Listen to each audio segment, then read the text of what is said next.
Vamos lá, vou ler mais um relato aqui, que é A Maledite Fui Eu.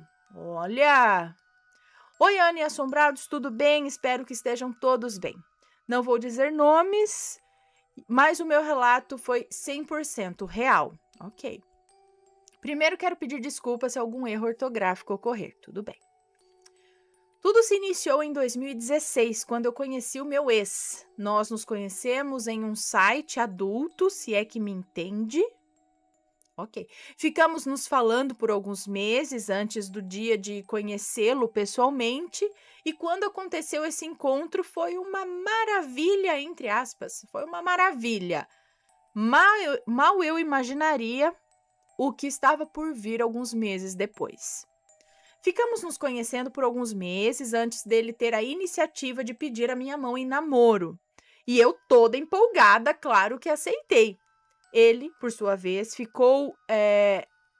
Ele, por sua vez, não esboçou tanta felicidade assim, como muitos homens demonstram quando têm um sim ao pedir a mão de sua amada. Bom, passaram-se poucos meses, ele já estava frequentando a casa da minha mãe e eu toda feliz por minha mãe tratá-lo tão bem.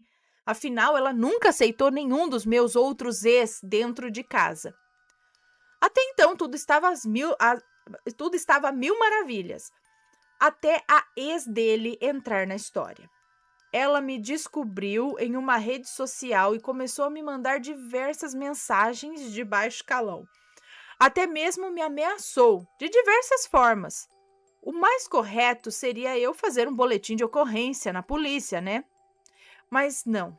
Eu fui procurar a espiritualidade para fazê-la sofrer da pior forma possível. Eu fiz várias magias para arruinar a vida dela e de todos à sua volta, sem mesmo medir as consequências. Afinal, eu nunca acreditei mesmo nessa lei do retorno. Pois é, Ana, tudo parecia estar indo bem. Mero engano. Quando alguns meses se passaram, tudo em minha vida foi descendo assim ladeira abaixo. Eu e ele ficamos por 3 anos juntos, mas não foi do jeito que eu sonhava. Isso incluindo, nesses anos, brigas, agressão psicológica e física. Já a ex dele passou por diversas provações também. Tudo em decorrência das magias que eu fiz. Confesso que no início, quando eu via as magias fazendo efeito nela, eu vibrava de alegria, mas foi por pouco tempo. Essa felicidade toda não durou muito. Eu via as filhas dela serem atingidas também, e isso me cortou o coração, me fez chorar. Eu fiquei imaginando acontecendo aquilo com os meus sobrinhos. Então eu desfiz as magias. Não demorou muitos dias para tudo na vida dela voltar ao normal. Já comigo, eu comecei a ficar mal de saúde, ele me deixou. E um detalhe, eu nunca fiz amarração amorosa para ele ficar comigo. Eu sei que era o karma na minha vida e eu comecei a perder tudo. Emprego, estabilidade financeira, eu me via caindo no buraco e isso me doía tanto. Pude sentir na pele a dor daquela mulher. Ana, confesso que eu era uma pessoa muito soberba. Eu não era de ter compaixão com o próximo, não. Hoje eu sinto vergonha só de lembrar o que eu fiz naquele passado não tão distante. Eu sou médium, mas eu não utilizava isso para o bem. Agora eu sei que existe o karma e nessa vida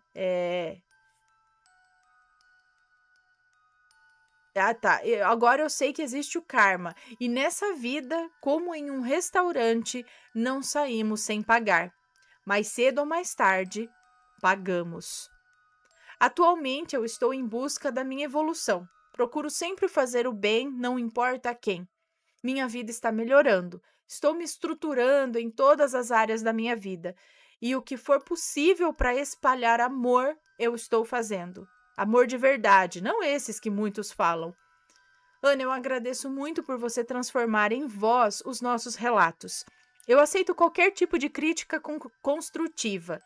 Eu disse construtiva, não ódio camuflado de opinião, tá? verdade. Sei que já fui muito má, mas todos temos lá no fundo uma luzinha de compaixão. Beijos de luz a todos. E não esqueça de deixar o like para Ana. Atenciosamente, a Maledite. Ai, um beijo para você. Muito obrigada por compartilhar essa história e por falar essa parte difícil da sua vida, né? De assumir, falar tudo que você fez aí e o arrependimento e mostrar que realmente não vale a pena, né? Fazer isso volta, a gente colhe as coisas ruins, não é? As coisas boas e as coisas ruins. Pois é. Beleza. Deixa eu dar mais dedinho.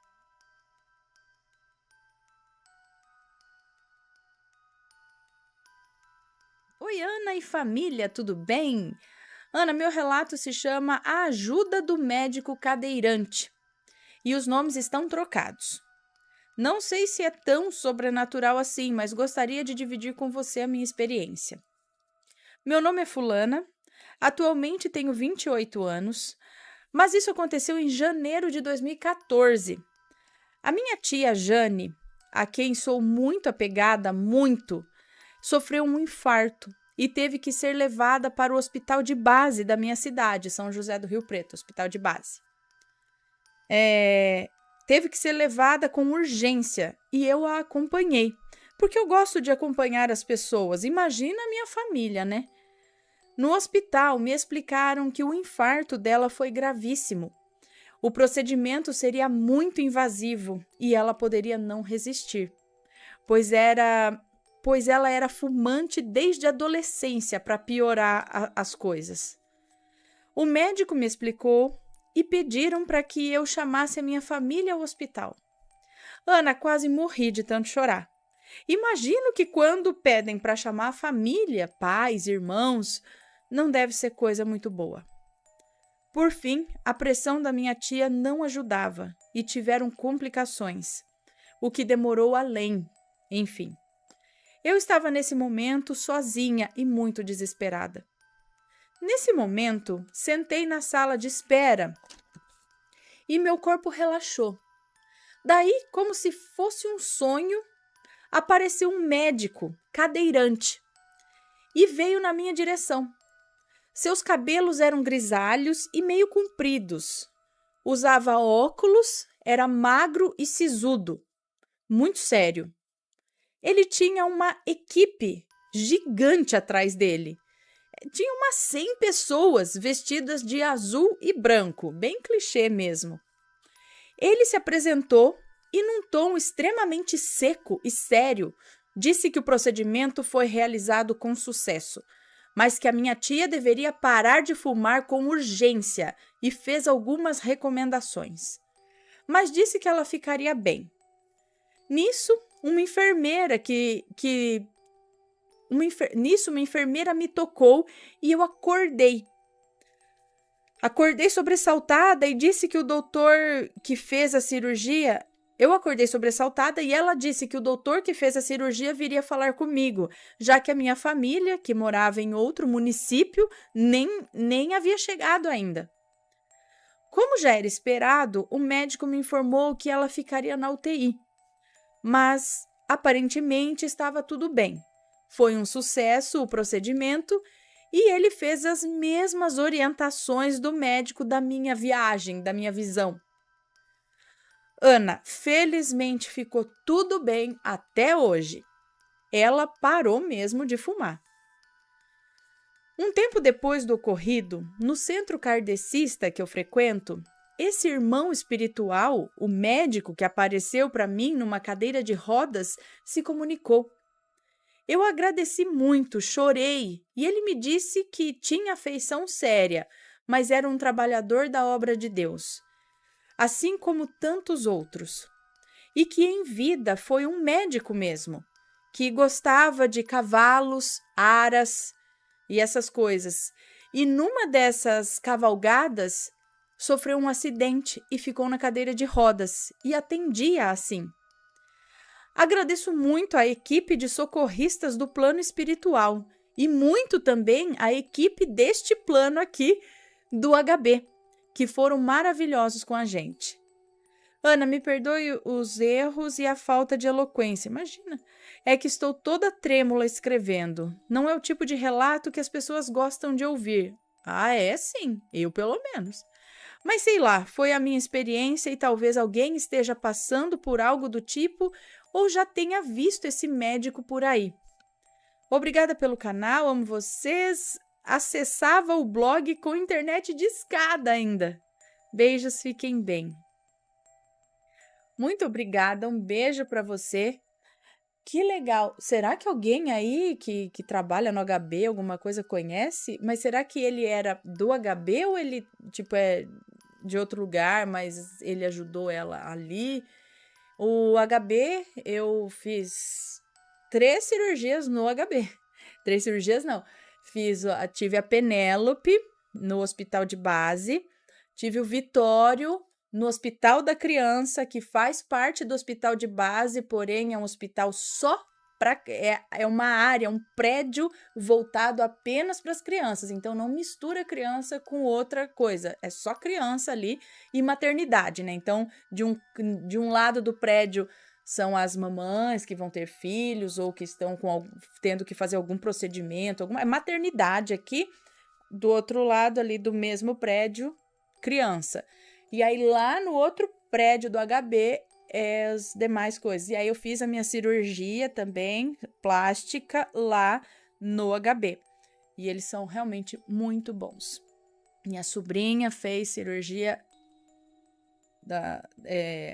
retirada de foco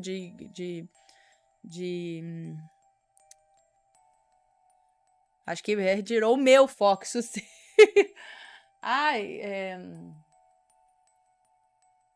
como que fala, gente? Ela não era epilepsia, era tipo epilepsia. Também fez a cirurgia lá no HB, muito bom. É um hospital referência aqui em Rio Preto e região. Vem gente. Matheus tá falando que chega a vir gente de outro país para cá. É muito bom. Eu acho que o HB tá em segundo lugar, é isso, Matheus? Depois do Hospital das Clínicas em São Paulo, só não sei bem, mas é assim, é muito bom. E aí, será que alguém aí trabalha no HB? Quando eu for no HB, eu vou dar uma chuchada, vou dar uma pesquisada lá. Alguém que trabalha lá, se conhece ou conheceu algum doutor. Já pensou que legal? Vou perguntar pro meu médico mesmo, que ele faz as cirurgias lá, direto no HB. Vou perguntar. Não, agora não, mas eu vou perguntar pelo WhatsApp mesmo. Não, eu tenho que fazer consulta, eu tenho que marcar consulta com 2 médicos, eu não marquei ainda. Quando tá tudo bem, a gente larga os médicos pra lá, né? Eles pedem pra gente retornar na consulta. Você fala, vou retornar só pra falar que tá tudo bem. Não, vou não. Demora, é longe. Enfim, muito legal o relato. Gosto muito. Eu falo que o pessoal que trabalha em hospital, né? Em hospital acontece muita coisa. Eu acho que tem tanto alguma coisa que talvez assim meio pesada por conta que assim, no hospital as pessoas estão lá porque alguma coisa não está indo bem. Então a energia das pessoas que estão lá é assim talvez um pouco pesada, entendeu? É preocupação, é tristeza, a não ser que seja maternidade, né? Aí é felicidade. Nem sempre. Mas no hospital fica, né, aquela tensão, aquela coisa. Eu acho que isso gera alguma coisa. Então, ali, que nem tem relatos da mulher que viu aquela sombra escura em cima da pessoa e que acabou falecendo. Então, tem relatos de visão de morte, de sombras. Mas tem muitos relatos de médicos e enfermeiros que não estão lá em carne e osso, mas ajudam os outros, sabe? Como se os espíritos dos médicos, dos enfermeiros, continuam trabalhando, mesmo que estejam do outro lado, continuam ajudando quem está aqui.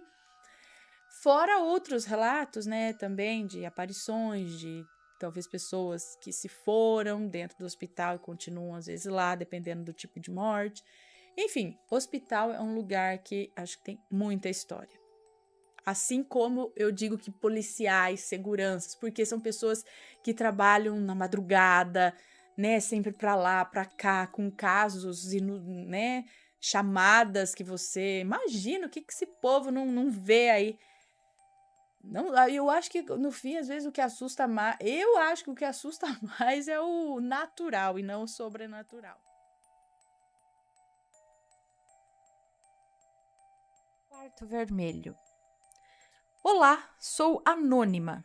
Tenho 21 anos e quero compartilhar um relato da minha bisavó contado pela minha mãe. Minha mãe dizia que a bisavó costumava reunir os netos e contar coisas como o dia que ela fez isso e aquilo, mas ela já contou um relato. E esse relato era o que deixava minha mãe mais intrigada, que foi o dia que a minha bisavó ousou em espiar o quarto vermelho. O relato começa com a minha bisavó contando aos netos que havia procurado um emprego lá para os anos 40, que havia procurado um emprego lá para os 40 anos dela. E por sorte ela conseguiu um trabalho como diarista em uma mansão de ricos e ela recebia bem pelo tempo que trabalhava lá. Só que havia algo de estranho nos donos da mansão. Eram quietos, reservados, sombrios e eles não tinham filhos. O clima daquela mansão era pesado. Não havia muitas pessoas que trabalhavam lá. Segundo minha bisavó, era só ela, o jardineiro, um cozinheiro e o chofer. Havia pessoas que se demitiram e comentavam sobre a mansão e havia uma série de lendas envolvendo os donos da mansão. Mas a minha bisavó não dava ouvidos. Estou ganhando muito trabalhando para eles. Eu não penso em voltar a trabalhar na mesma coisa e receber menos. Essas lendas são uma farsa. Bom, certo dia ela estava limpando um quarto e logo abaixo desse quarto havia um outro quarto maior, com a porta vermelha, reforçada, trancada a cadeados e que ela não tinha permissão para entrar lá. Obedecendo à regra, ela não ousou entrar no quarto proibido. Mas enquanto ela estava limpando o chão, quando percebeu uma madeira solta, e por curiosidade ela olhou o que tinha no quarto da porta vermelha, que por sinal também era vermelho. E o que ela viu foi algo inacreditável.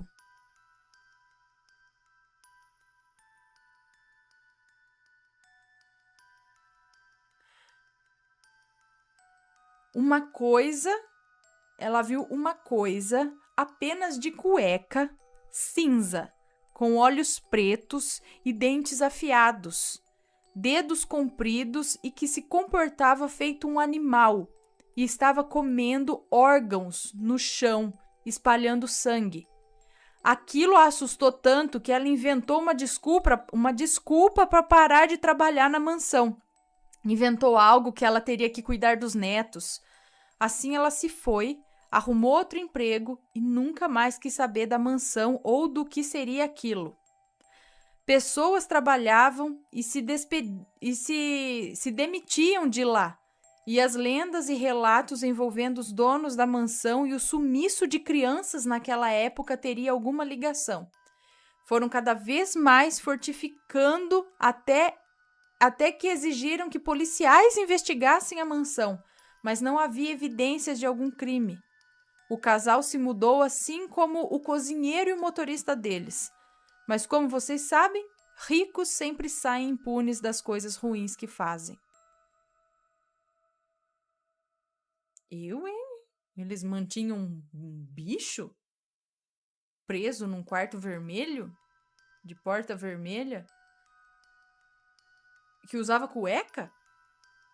Uma coisa apenas de cueca, cinza, com olhos pretos e dentes afiados, dedos compridos e que se comportava feito um animal e estava comendo órgãos no chão, espalhando sangue.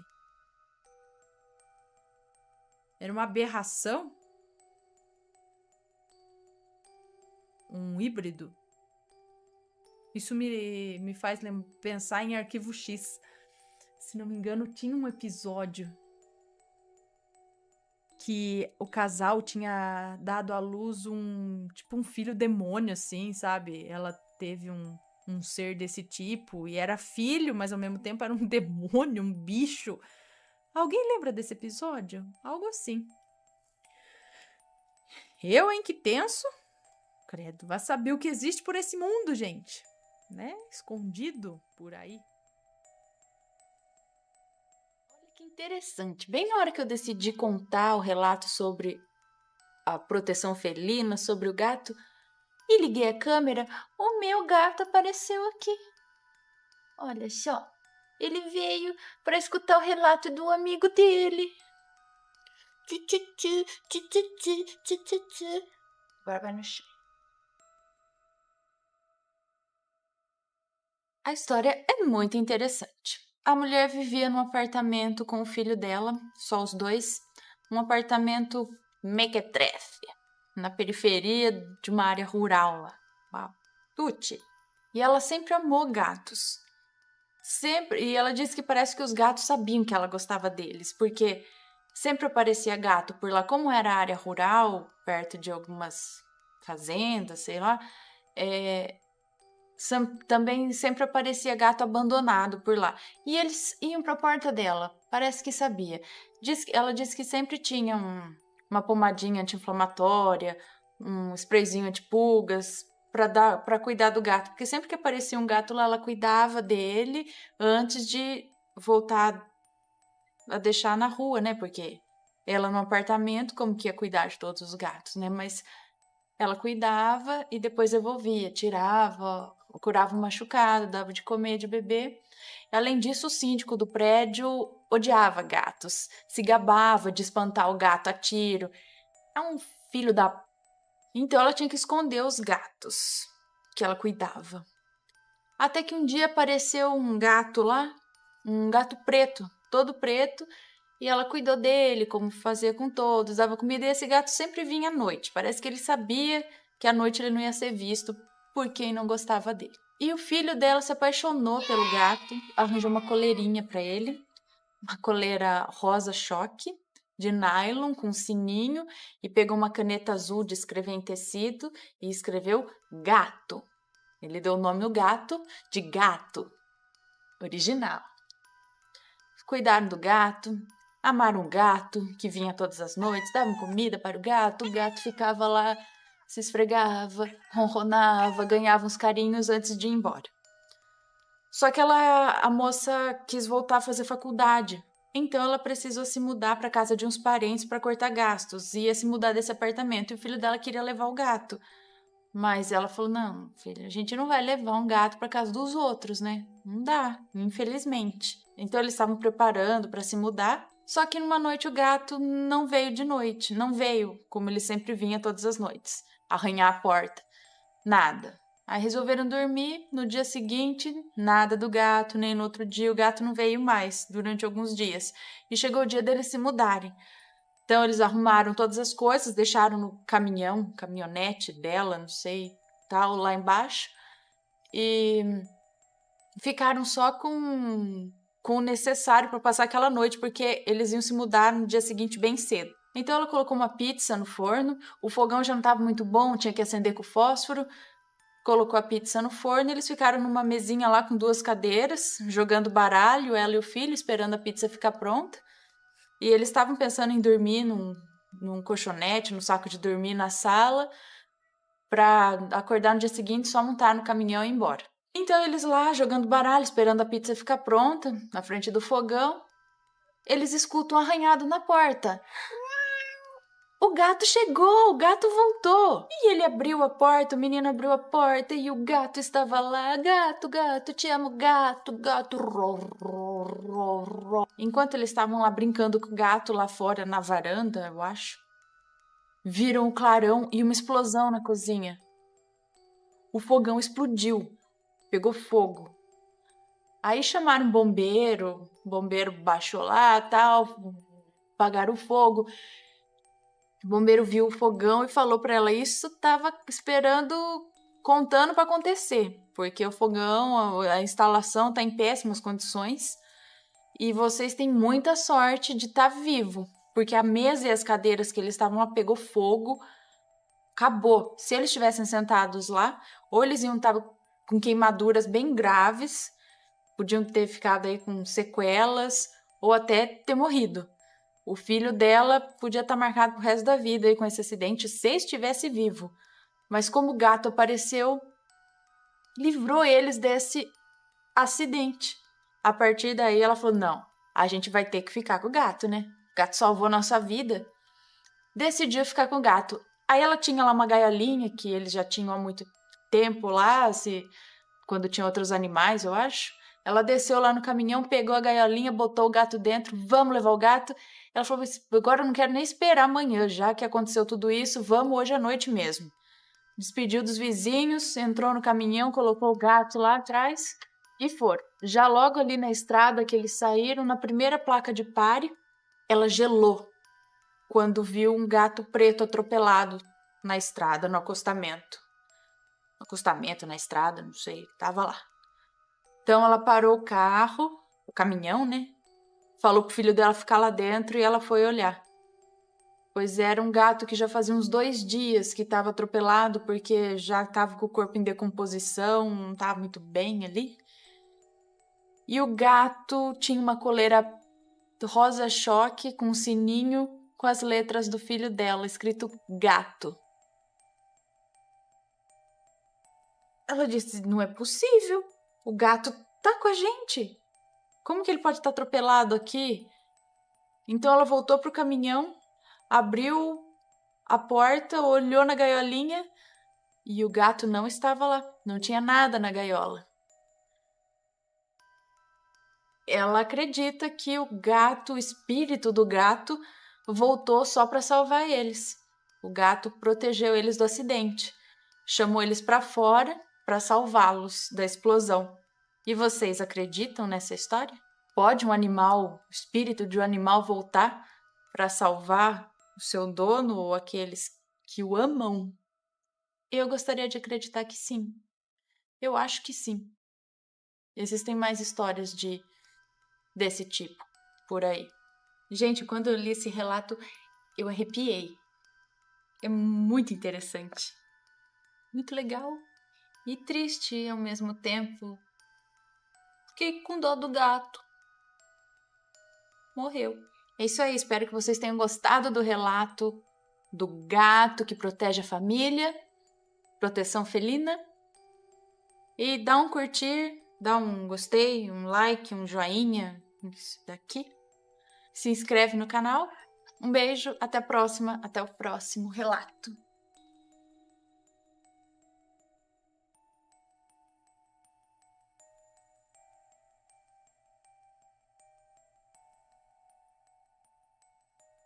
Fui punida por causa de R$ 5. Vamos ver o que é isso aqui. Olá, Ana. Me chamo Fulana, mas pode me chamar de Fulana. O relato que contarei a seguir é bem constrangedor. Apenas pessoas muito próximas a mim sabem disso.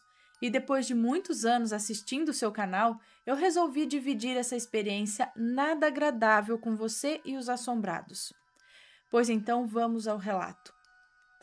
Eu não lembro exatamente o ano, devia ser 2005 ou 2006.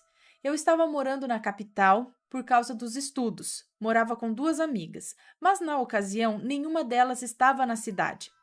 Certa vez, era meia-noite, eu estava com uma tremenda dor de cabeça, revirei tudo e não achei nenhum remédio para a dor. Então decidi ir numa farmácia 24 horas que fica aqui no bairro mesmo. Eu não costumava sair de madrugada por questões de segurança, mas eu realmente precisava ir. Senão a dor não passava. E também levaria só alguns minutos de caminhada. Então eu fui. Depois que eu saí de casa, eu vi que estava com as pernocas de fora. Eu estava de saia, mas eu não queria ter que entrar de novo para me trocar. Então fui assim mesmo.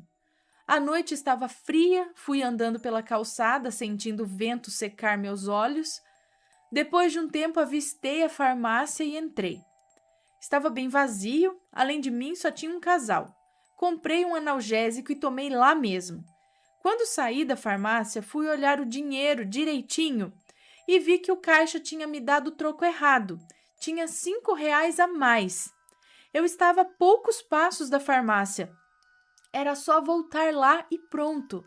Mas por conta da situação, dor de cabeça, chuva e o horário, eu acabei deixando para lá. Eu só queria chegar em casa logo, então dei as costas e saí e segui o meu caminho. No caminho de volta, algo me chamou a atenção do outro lado da rua. Lá tinha uma cédula no chão e ao me aproximar eu vi que era R$ 50. Peguei o dinheiro e mais à frente, para minha surpresa, tinha um caminho de dinheiro.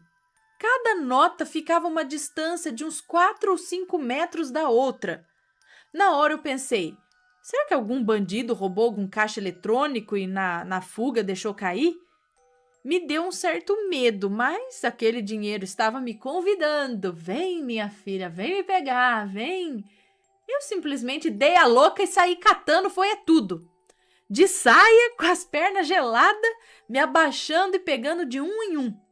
Até que a última nota estava dentro de um buraco, numa parte da praça que estava em obras. Então eu tive que literalmente ficar de 4 para alcançar. No mesmo instante que eu alcancei a nota, eu senti uma puxada. Algo me pegou pelas pernas e me levantou de cabeça para baixo. Na hora eu tentei gritar, mas eu não tinha voz. A coisa então começou a me chacoalhar de baixo para cima. Parecia um terremoto. Todo o dinheiro que eu tinha pego começou a cair dos meus bolsos. Eu fiquei com tanto medo que comecei a urinar. O xixi descia por todo o meu corpo. Escorria pelos meus cabelos, meus braços, meu nariz. Olha que detalhes bons. Eu estava literalmente ensopada de xixi. Eu tentei virar minha cabeça um pouco para ver a coisa que estava fazendo isso, mas só conseguia ver 2 joelhos para baixo. Ele tinha os pés grandes, era animalesco. Apesar de não ver o seu rosto, eu pude perceber que ele tinha as mãos enormes, tanto que eu sentia as minhas pernas sendo seguradas por seus dedos. Era um monstro. Eu podia sentir até mesmo bufado bem quente na minha bunda. De repente, eu pude ver que o mesmo casal de namorados que estava na farmácia estava se aproximando, até que o homem gritou. Eles viram a criatura que estava me segurando e eles saíram correndo. O homem foi a todo vapor na frente e deixou a namorada correndo atrás. Quando todo o dinheiro caiu do meu bolso, eu senti que a criatura ia me soltar. Daí eu coloquei meus braços em direção ao chão e assim a coisa me soltou e eu caí no chão. Eu estava pronta para correr, mas quando vi, ele já não estava mais lá. Nem mesmo o dinheiro. Sumiu tudo. Eu olhei em volta, ainda assustada pelo que tinha acabado de acontecer, e vi que estava sozinha. Durou alguns segundos, mas pareciam minutos. Eu simplesmente levantei, fui andando para voltar para casa, morrendo de frio, toda mijada e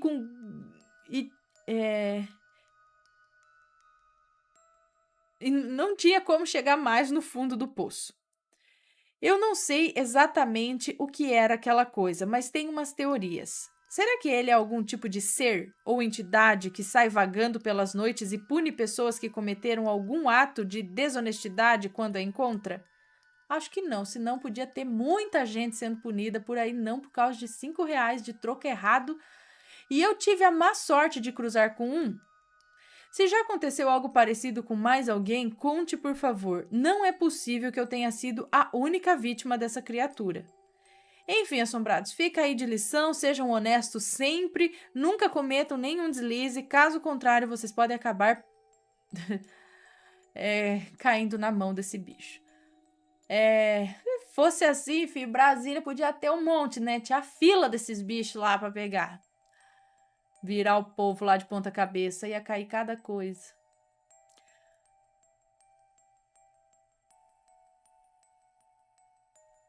Não sei que bicho é esse.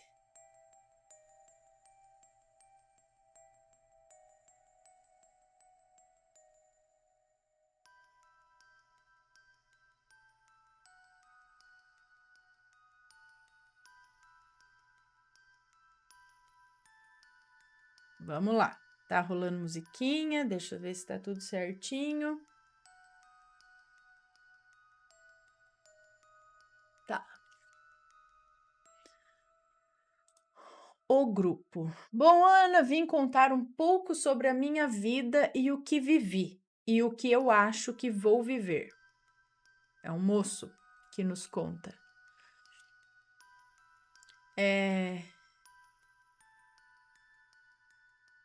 Eu vou dividir em 2 relatos.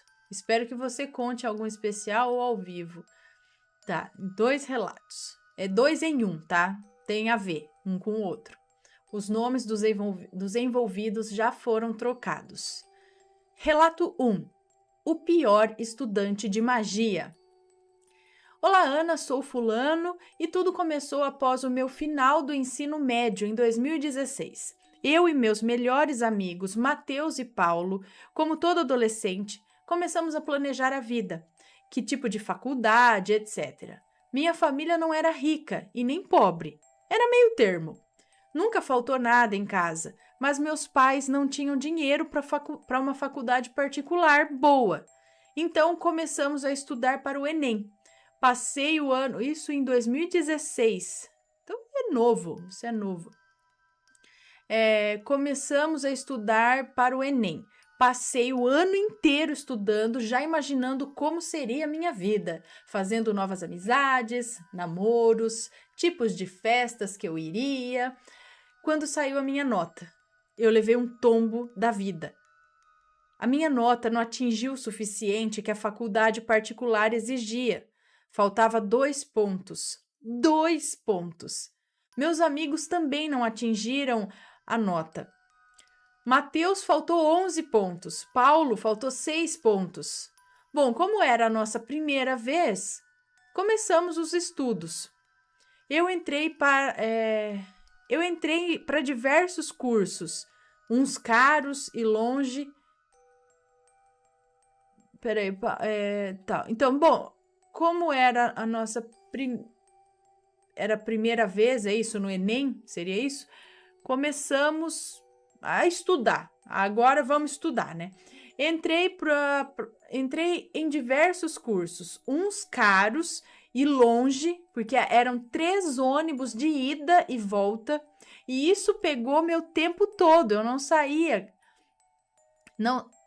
Eu não saía e cada vez mais ficava longe dos meus amigos. Eu só vivia para a prova do Enem. Quando chegou no dia, fui confiante. Era hora da minha. Quando chegou na hora do outro Enem, é isso? Eu fui confiante. Era a hora da minha vida ir para frente. Ana, mais um tombo. Faltou 2 pontos de novo. Entrei em depressão. Eu não tinha mais amigos. Eu gastei todo o dinheiro que eu tinha em aulas e nos ônibus. E até o dinheiro que os meus pais tinham me dado. Na época, e até o dinheiro que os meus pais tinham me dado, gastou tudo. Na minha carteira só tinha 10 reais. Naquele dia eu fui caminhar, andei, passei na frente da faculdade, olhava as pessoas alegres, sendo bem recebidas. Quando vi o Matheus e o Paulo se matriculando, alegres. Logo eles, que nem estudavam, ficavam indo em festas. Eu via as fotos que eles postavam no Instagram, no Facebook. Meus amigos que eu deixei de lado para passar o ano estudando para a prova. E eles alegres, comemorando por ganharem bolsas em faculdades particulares e até em outros países. Nossa, isso me desanimou em tudo. Eu fui direto para a casa da minha falecida avó. Eu tinha chave na época. Eu só lembro de sentar no chão e chorar. Naquela casa vazia e úmida, eu não sabia se ficava feliz pelos meus melhores amigos ou com raiva. Quando começou a chover forte, e aí liguei para os meus pais avisando que estava com amigos e que eu ia passar o fim de semana na casa deles. A minha mãe achou estranho. Ela sabia que eu não tinha mais contato com os meus amigos, mas acabou concordando. Eu menti descaradamente. Eu não tinha cara para contar a minha nota no Enem para eles. Eu passei sábado e domingo na casa vazia da minha avó, sentado no chão. Então, no sábado, assisti um relato de algum assombrado sobre pactos com demônios. E após o relato ao vivo, passei a madrugada toda só mexendo no celular, pesquisando e pesquisando no Google sobre magia no geral. Opa, olha lá, não tenho culpa de nada. Pesquisando sobre magia no geral. Voltei para casa na segunda-feira e comecei só a me dedicar à magia. Fui em várias religiões e cultos e até em cultos satânicos para aprender mais sobre a magia luciferiana. Nessa jornada de estudos sobre a magia, descobri que eu era muito sensível a diversas energias e aprendi a desenvolvê-las. Naquele ano, 2017, não fiz o Enem. Então, ele fez em 2015 e em 2016, é isso? Não. O ensino médio terminou em 2016, então, peraí, fez 2 Enems ou fez um só? Em 2017 não fez, sei lá. Como eu escondia para tudo e para todos meu ano de estudos mágicos, assim fui taxado de encostado pela minha família. Meus irmãos já trabalhavam, tinham suas casas, tinham seus carros. Ana, eu sou o filho mais velho. Meus irmãos tinham na época 20. Eles tinham na época 20 anos e 18 anos. E eu com 23 anos. Peraí, mas com quantos anos você terminou o ensino médio? Tô perdida nas datas aqui, ó. Enfim, e eu com 23 anos. A minha vida estava parada. Agora ele tem 23, é isso? Mas peraí, não faz? 2017 foi ano passado, então eu tinha 22. Bom, meus irmãos tinham na época 20, 18 e eu com 23. A minha vida estava parada, então comecei a procurar emprego. Imprimi vários currículos. Lógico que não fui chamado para nenhuma entrevista. Eu não tinha nenhuma experiência com nada. Foi quando, indo para uma feira de livros usados perto da minha casa, que eu encontrei o Paulo e o Matheus. Eu os reconheci, mas eles não. Eu me senti invisível, era como se toda a amizade tivesse sumido. E eles com as namoradas e eu com nada. Cada vez mais gordo, cheguei a perder cabelo, minha cara tinha ficado cheia de espinhas que aos meus 16 anos eu não tinha. E naquele mesmo dia peguei meu caderno de anotações, que os mágicos chamam de grimório. Para mim só era um caderno de anotações mesmo. Procurei em uma página sobre os demônios que fazem um pacto específico, demônio que me daria uma mudança de vida que eu sempre quis. Não pensei duas vezes, comprei uma galinha preta e fui para um cemitério.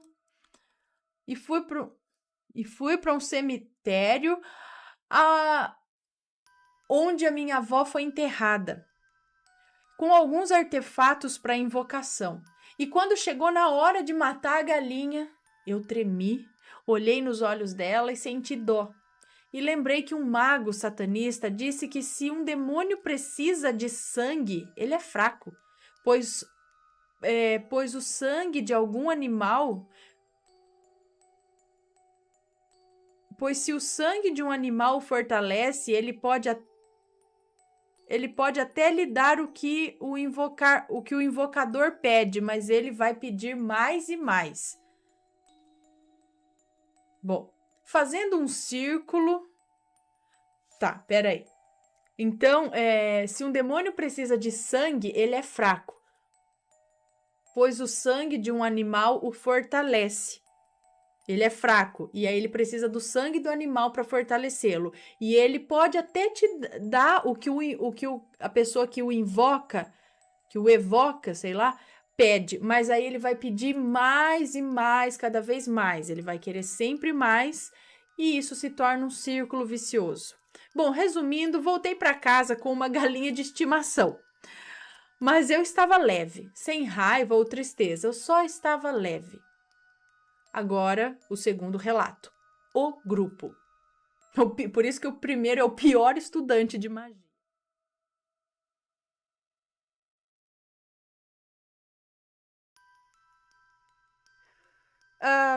Túnel para outra dimensão. Olá, Coraline, falando em você, temos mais um relato. Ela pegou um túnel para outra dimensão. Vamos ver um relato aí de outra dimensão também. A música tá rolando? Tá tudo certinho, né? Túnel para outra dimensão? Vamos ver. Boa noite, amigos assombrados, Ana e Matheus. Sou fulana, 32 anos e grande admiradora do seu trabalho e do Matheus. Vocês são incríveis. Este meu relato é bem curioso. Num belo dia de sol, estávamos viajando pela Europa e alugamos um carro para visitar várias cidades. Estávamos viajando da capital para o litoral. Nesse caminho, passamos por muitos túneis, mas não demoravam mais do que 5 minutos para atravessar na velocidade permitida. E como eu sabia que entraríamos por muitos túneis, já estava preparando a minha filha para cochilar no escuro de algum túnel. Sentei atrás com ela, fazendo carinho. Já entramos no túnel com música de ninar tocando baixinho, ela com a chupeta, eu e meu marido em silêncio. Passam uns 3 minutos, ela dorme. Continuamos em silêncio para não acordá-la. Eu me perdi nos meus pensamentos. Finalmente, um pouco de paz para mexer no celular, mas estava sem sinal. Normal acontecer isso em túnel, né? Percebi que já era para termos saído. Dirigimos mais uns minutos e nada. Nos entreolhamos em silêncio, visivelmente confusos. Sem sinal no celular e o GPS do carro parou de funcionar também. Notei que o meu marido acelerou. Perdão. Notei que meu marido acelerou e me convenci que já sairíamos dali. Afinal, o que mais poderíamos fazer? Olhei pela janela do carro e notei que vários carros passavam por nós, apesar de estarmos indo bem rápido.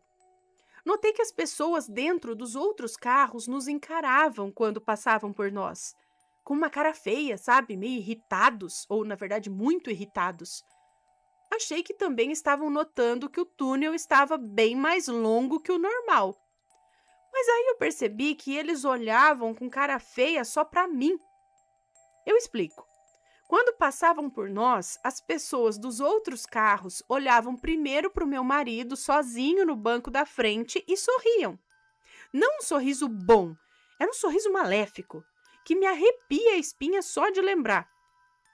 E em questão de instantes, os olhares se voltavam para a cadeira de trás, para o banco de trás do carro onde eu e minha filha estávamos sentadas. E aí aquele sorriso dava lugar a uma expressão de raiva e frustração. Como tudo isso acontecia em instantes, precisou que uns 5 carros passassem por nós para eu poder notar tudo isso. Então eu pedi ao meu marido para encostar o carro. Não, eu pedi para o meu marido para encostar no carro ao nosso lado. E vi quando um homem, apontando para mim e discutindo muito irritado com a mulher do seu lado, aí eu gelei, sabe? Porque o que estava acontecendo, gente? Por que aquilo? Quem eram aquelas pessoas? O que elas queriam? Aí eu comecei a orar, por medo mesmo. Eu só queria sair dali. E logo vimos o fim do túnel e saímos. Tudo normal do lado de fora e nenhum carro à vista. Nem perto do nosso, nem mais à frente. Para nós, passamos tempo demais atravessando aquele túnel. Eu estou em pânico, sem querer atravessar o túnel na volta, e o meu marido não admite, mas está muito assustado também. Esse canal é o único lugar que eu me sinto segura para contar essa experiência. E se quando o relato for lido já tivermos voltado, eu conto nos comentários se algo aconteceu. Obrigada por tudo, Ana. 1000 abraços. Fulana. Um beijo para você, muito obrigada. Então, gente, e aí? Isso tem cara de Sete Além, né? Daquele povo que olha feio pra gente do lado de lá e a gente não sabe o que tá acontecendo. E tempo demais, né? Esses lapsos de tempo demais dentro de um túnel que era para durar no máximo 5 minutos. E ela não fala quanto, mas durou bem mais do que isso. Já aconteceu com alguém? Conta pra gente, que a gente quer saber. Cadê? Beleza, anotei aqui que eu já contei esse. Bora pro próximo.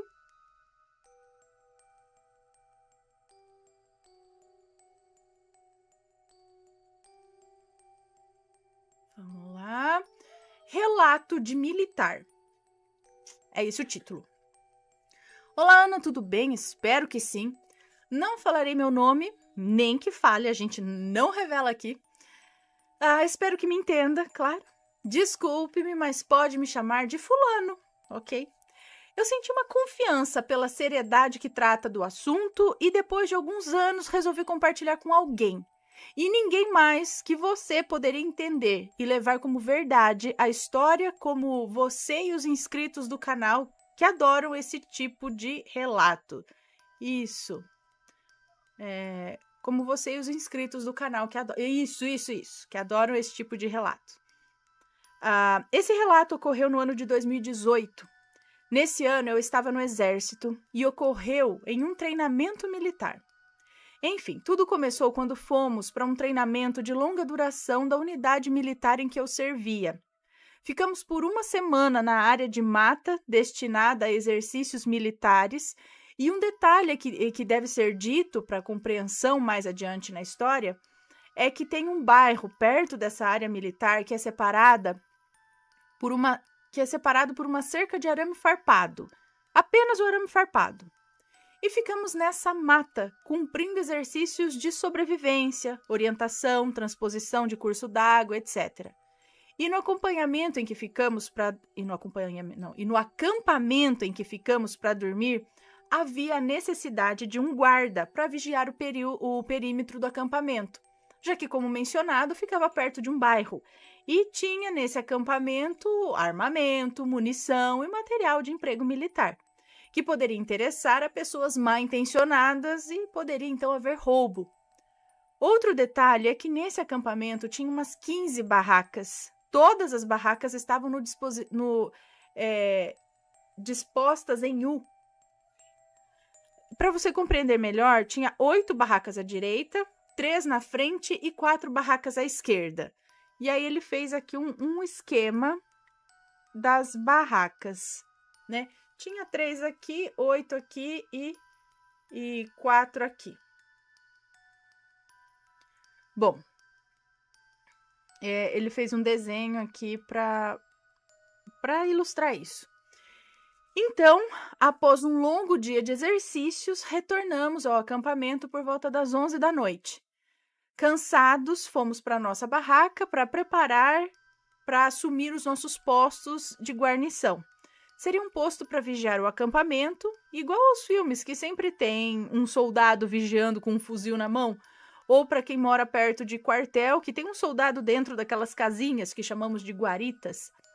Então, assumi meu posto novamente às 2 da madrugada com um canga, é assim que fala? Que é um parceiro. Todo posto eram 2 soldados. Ele estava a uns 2 metros de mim, virado de costas, quando na última barraca das 3 que estavam em frente, eu comecei a suspeitar de algo me olhando. E por mais que eu olhasse permanentemente para aquele local, eu senti algo ali me olhando fixamente, que eu definitivamente não conseguia ver.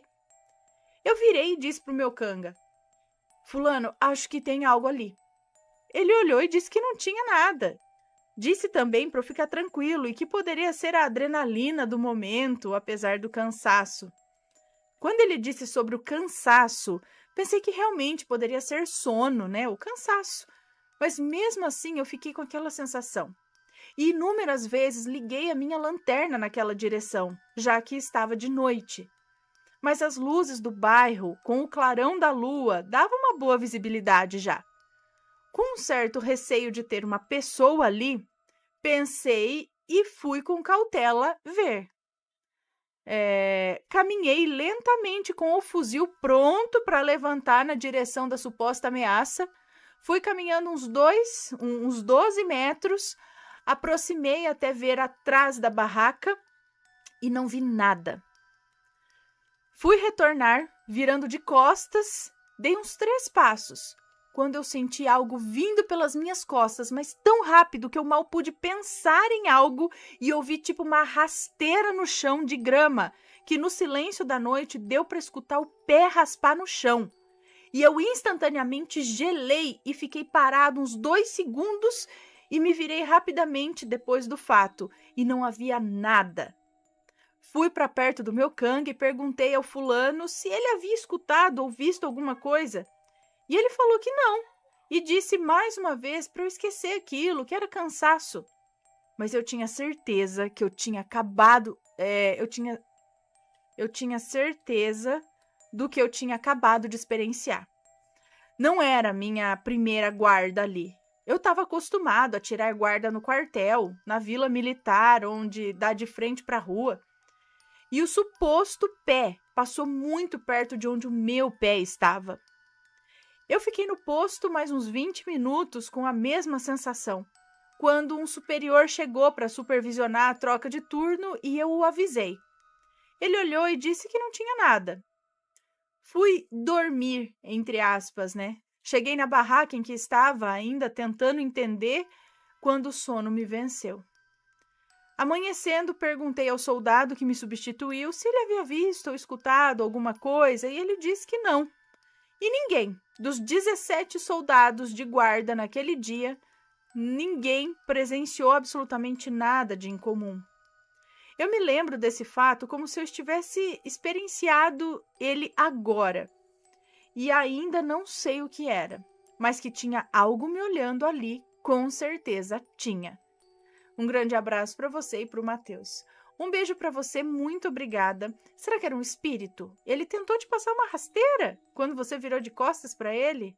Será que ele queria chamar a sua atenção? Será que você é sensível para essas coisas? Por isso você percebeu? Por qual motivo só você percebeu aquilo ali, né? E ele veio correndo na sua direção. Seria algum outro ser que estava ali meio que invisível? Mas se ele tentou te dar uma rasteira, ele falhou. Ele escorregou ali do lado, mas não conseguiu. Ele caiu. Deixa eu dar mais uns beijinhos aqui. Susto na estrada. A moça que nos conta esse relato diz que certa vez foi em uma festa numa chácara, afastado da cidade. Era um local ermo, com pouca iluminação, depois do último bairro. Para se ter acesso a essa chácara, era preciso andar uns 8 quilômetros numa estrada sinuosa e escura. Na ida foi tudo bem, ela foi cedo, ela e os 2 filhos dela, 2 filhos pequenos. Seria uma festa fantasia e estava todo mundo muito animado, e realmente a festa foi muito boa. Tanto que ela esqueceu das horas, quando ela foi se tocar já era alta madrugada. Daí que ela percebeu que já era tarde, ela reuniu as crianças que ainda estavam ali brincando animadas e foram para o carro. Ela olhou no relógio e era 3h15 da manhã. E ela disse que conforme ia dirigindo, aquela estrada e a escuridão ia deixando ela com medo. E aí ela colocou o farol do carro alto, que era para iluminar longe. Mas ela diz que, sinceramente, mesmo estando de carro, com as portas fechadas, as janelas fechadas ali, ainda assim ela sentia medo. Ela diz que o filho mais velho dela ia ao lado dela, na frente, e que ela fez uma curva na estrada e lá na frente, com o farol alto, a uns 300 metros à frente mais ou menos, ela viu que tinha uma coisa parada no meio da estrada. E logo ela falou: "Mas o que é aquilo?" E conforme ela ia chegando mais perto, ela pôde perceber que aquela coisa estava sentada no meio da estrada, no meio do nada, numa escuridão total. E ela continuou com o carro e pisou, acelerou mais ainda, porque ela pensou, bom, com o farol alto, né, do carro e o barulho do carro, essa coisa vai sair da estrada. Mas nada, não saiu.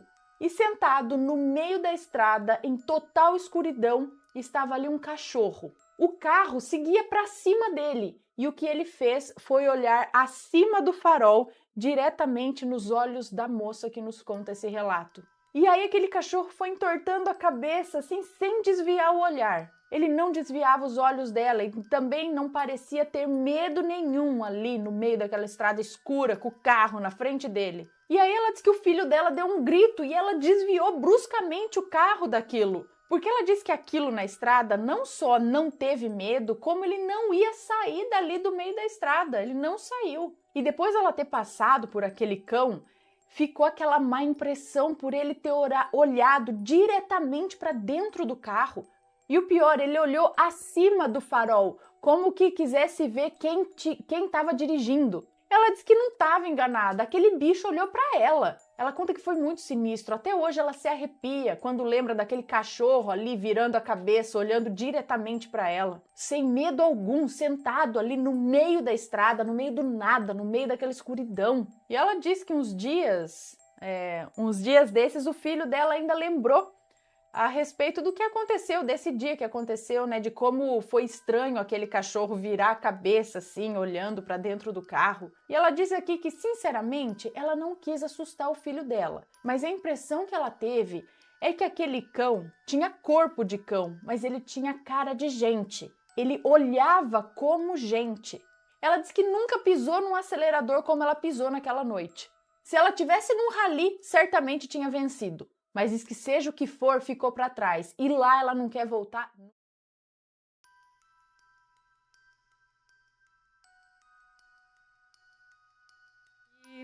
Viagem espiritual na Nova Zelândia, a menos que ele seja muito longo, né? Aí eu deixo para marco aqui, deixo para um outro dia.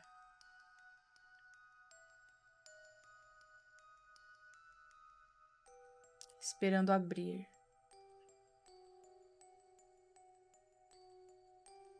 Esperando abrir ainda. Tomamos. Vamos contar. Boa noite, Ana e Assombrados, tudo bem? Me chamo Fulana, já mandei alguns relatos já lidos no canal, sendo um deles a Estação Ferroviária Assombrada. Com estas minhas histórias lidas por ti e ouvidas pelos meus amigos, alguns deles passaram a me relatar fatos ocorridos com os mesmos a fim de enviá-los para o Assombrado. Isso aí, vão mandando. O relato a seguir vem de um lugar bastante distante. Middle Earth, Nova Zelândia, onde os meus melhores amigos moram há mais de uma década, já tendo inclusive 3 filhos, todos nascidos por lá. Estou te mandando exatamente o relato como me foi passado. Os nomes estão trocados, usei nomes do universo Edgar Allan Poe. Ok, vamos lá. A história é essa. Quando Berenice nasceu, ela tinha uma mancha no pescoço que se tornou uma verruga. Essa verruga cresceu e dava coceira nela. Aí fomos ao médico e resolvemos tirar. Até para ela evitar de se machucar, já que ela coçava e tal. Os médicos fizeram a gente esperar até o primeiro aninho dela. Quem é Berenice, então? Quando Berenice nasceu. Enfim. Os médicos fizeram a gente esperar até o primeiro aninho dela para fazer a cirurgia. Então, a cirurgia foi marcada para maio de 2014. A Berenice tinha 1 ano e 5 meses e o Arthur estava com 2 aninhos. Como aqui, quem está contando, então, é esse casal de amigos aí, é isso? Que tem esses filhos. Tá.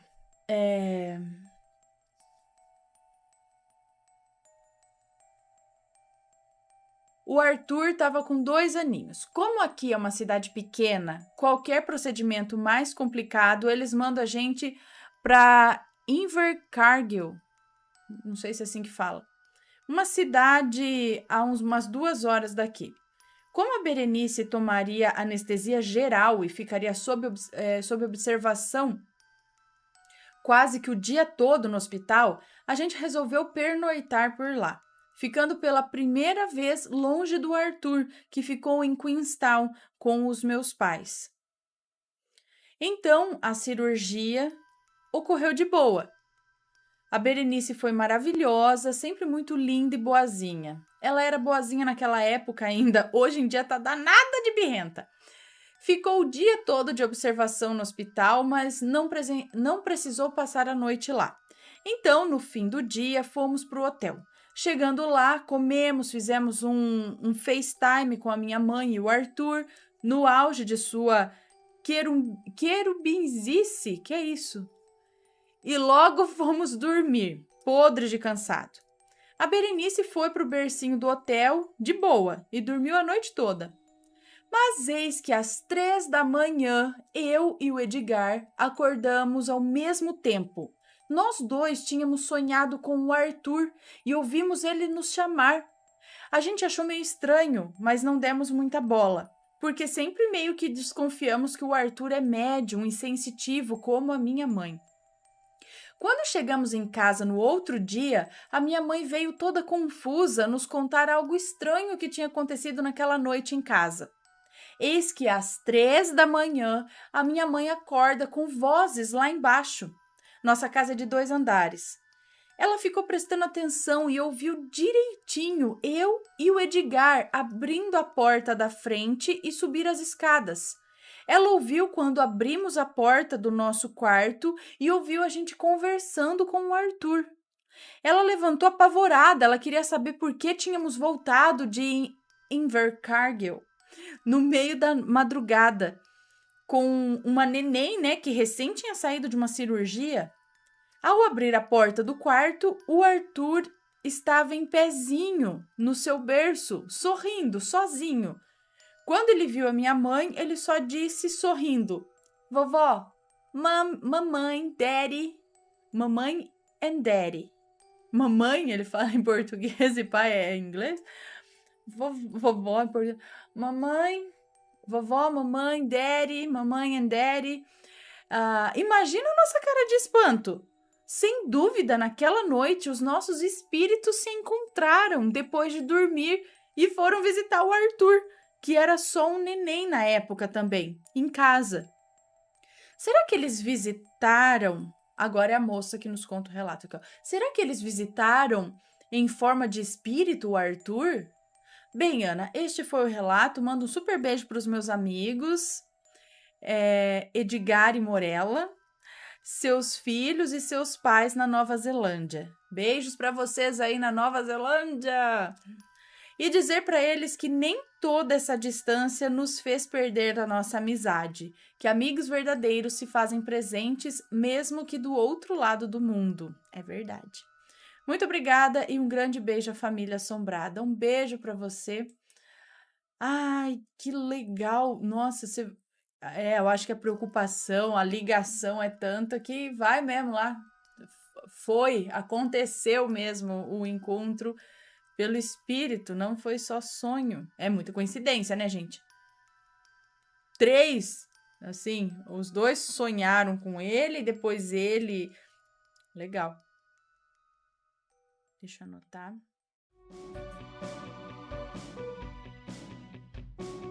Está gostando dos relatos no Reverso Assombrado? Então não se esqueça de deixar o seu like. E é claro, se ainda não for inscrito, se inscreva.